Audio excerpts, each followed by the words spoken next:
네, 얼마 전 의원님께서 대표 발의한 경기도 고등학교 현장 실습 지원에 관한 조례 일부 개정안이 본회의를 통과했습니다. 이른바 다음 소희 방지법인데 어떤 내용이 들어있습니까? 고등학교 현장 실습생들의 안전한 실습 여건을 보장하기 위한 내용들을 새롭게 담았습니다. 먼저 학생의 경우 현장 실습 중 산업재해 위험이나 신체적, 정신적 위험을 느낀다면 현장 실습을 거부, 중지, 대피할 수 있다는 조항을 담아 학생들의 권리를 보장하고자 했습니다. 학교장과 교육감은 현장 실습 산업체의 산업안전보건교육 실시와 산업재해 예방과 처리가 미흡한 경우 혹은 현장 실습의 계약 위반이나 부당한 개요가 발생했을 때 즉시 현장 실습을 중단시키고 학생 상담과 보호 조치를 해야 한다라는 조항을 담아 책임의 의무를 강화하였습니다.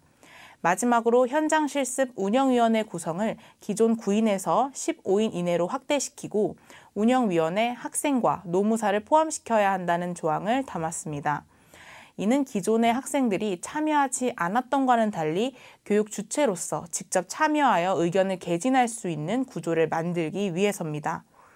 2016년 전주 콜센터 사망사건, 2021년 여수 현장 실습생 사망사건 등 직업계고 학생들의 사건 사고가 끊임없이 발생하고 있고 학생들의 안전 보장에 대한 우려의 목소리가 제기되고 있습니다. 본 조례 개정안을 통해 현장 실습에서 발생하는 산업재해 및 노동 착취, 인권 유리를 막고 학생들이 안전한 학습 환경에서 교육받을 수 있도록 의무와 책임을 다하기 위한 그 시작이 될 것이라 생각합니다. 네, 의원님께서 발의한 조례안 가운데는 경기도 가족 돌봄 청소년 및 청년 지원에 관한 조례안도 있습니다. 이것도 좀 소개 부탁드립니다. 가족돌봄 청소년 및 청년 지원 조례안은 이른 나이에 아픈 부모를 간병하고 생계를 책임져야 하는 만 34세 이하 아동, 청소년, 청년을 지원하는 조례입니다. 2021년 대구 간병살인 사건 이후로 가족돌봄 청년 이슈가 조명되었음에도 불구하고 아직 경기도에서는 대상자조차 파악하지 못하고 있었습니다. 따라서 조례 제정을 통해 도내 가족돌봄 청소년 및 청년의 현황 파악을 위한 실태조사가 이루어질 수 있도록 하였고 그들이 돌봄 서비스 및 가사 서비스, 심리 및 정서 상담, 직업훈련 및 취업, 문화체육활동 지원 등 맞춤별 제도적 지원을 받을 수 있도록 하는 내용을 담았습니다. 조례 발의 과정에서 실제 가족돌봄 청년 당사자를 만나 어려움을 청취하는 자리를 가지기도 했고 입법 중에는 제가 살고 있는 광주시에서 20대 가족돌봄 청년이 아프신 부모님과 함께 극단적인 선택을 하는 너무도 안타까운 사건이 발생하기도 하였습니다. 조례를 통해 가족돌봄의 상황에 놓인 청소년 및 청년들이 물질적, 정신적으로 겪는 극심한 어려움과 부담감을 경기도 차원에서 조금이나마 덜어줄 수 있는 키다리 아저씨 역할을 할 수 있지 않을까 생각해 봅니다. 최근 전국에서 가장 심각한 경기도 과밀학급 문제 해결을 위해서 국회의원 모임과 또 도의회 교육기획위가 공동 주최로 2차 토론회를 열고 초당적인 협력을 약속했는데요. 어떤 성과들이 있었습니까? 네, 전국적으로 출산율 하락과 함께 전체 학령 인구는 감소하는 추세지만 경기도는 각 지역의 대규모 택지 개발 사업과 300세대 미만의 소규모 개발 등으로 인해 학생 수가 증가하고 있는 특이점을 가지고 있습니다. 교육부에서는 2021년 7월 학급당 28명 이상을 과밀학급으로 지정하였고 경기도 교육청도 이에 발맞춰 교실 전환, 증축, 학생 배치 기준 조정 등을 추진했으나 여전히 충분히 해소되지 못하고 있습니다. 학교에 많은 학생들이 몰리다 보니 교육 수요에 비해 원활한 교육 서비스가 제공되지 못하고 있는 것이 안타까운 현실입니다. 해당 문제를 논의하기 위해 지난 5월부터 2차례의 토론회를 가졌는데요. 토론회를 통해 과밀학급의 지역별 사례를 공유하면서 다양한 과밀학급의 유형을 파악할 수 있었습니다. 그리고 특정 지역만의 문제가 아니므로 전반적으로 상황을 점검하고 함께 연대하기 위해서 경기도 의회 차원에서 과밀학급 해소를 위한 TF팀을 구성하였습니다. 더 나아가 지난달 15일 제369회 도정질문에서는 임태희 교육감으로부터 과밀학급 문제에 대한 답변을 이끌어내기도 했습니다.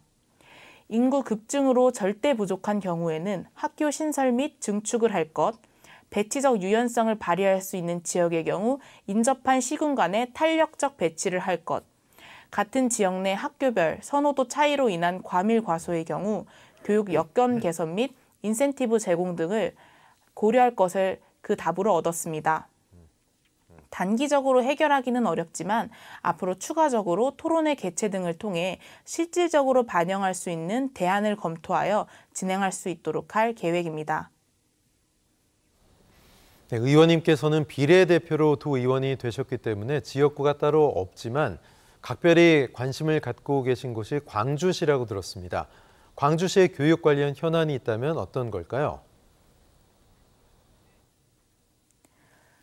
네, 저는 광주에서 자라면서 초중고 학창 시절을 보냈어요. 지금도 살고 있고요.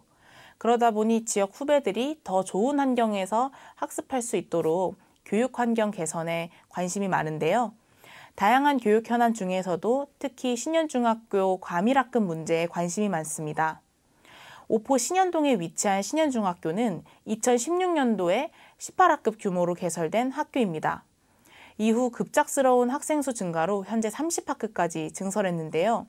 그럼에도 불구하고 현재 학생 수 증가로 한 반에 32명 정도의 규모를 유지하고 있습니다. 교육부 권장 사항인 28명을 훌쩍 넘는 수치죠.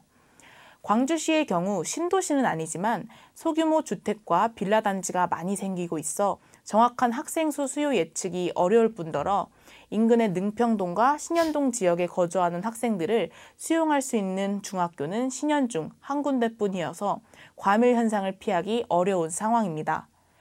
광주시의 자구적인 노력으로 인근의 중학교 신설을 추진하고자 하지만 신설까지는 약 3년 이상의 시간이 소요되므로 당장 내년도 신입학생을 감당해내기는 어려운 상황입니다.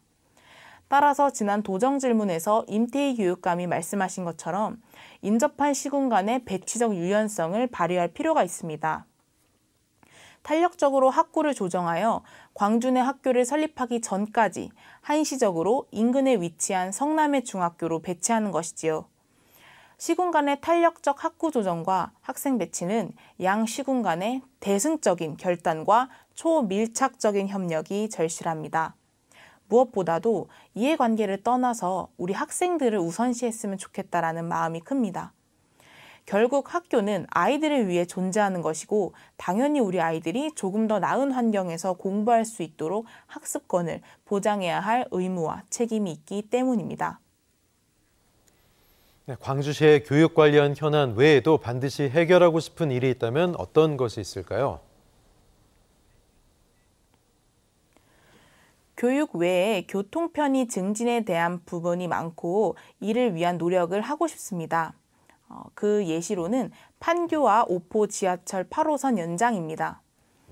국지도 57호선의 상습적인 정체와 더불어 신현 능평 지역의 인구수 급증으로 인해 특히 출퇴근 시간에는 오포 터널부터 태직고개까지 차량 이동량이 많아 정체 현상이 극심한데요. 차량 꼬리물기로 인한 유턴 불가와 관련된 사고도 많이 발생하고 있습니다. 차량 이동량을 보다 감소시키고 원활한 통행을 위해서 대중교통의 확충 및 지하철 8호선 연장에 대한 주민들의 열망이 강한데요.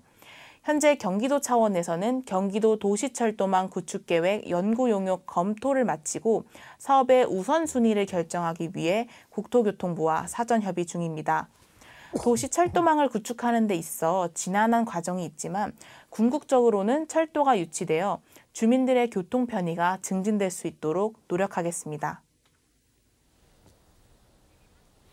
네, 마지막으로 경기도민들에게 어떤 정치인으로 기억되고 싶으신지요? 1,400만 경기도민 여러분, 그리고 41만 광주 시민 여러분, 위대하신 도민의 선택 덕분에 제가 도의원으로서 임기를 보낸 지도 1년이 되었습니다. 그동안 보내주신 성원에 감사드립니다.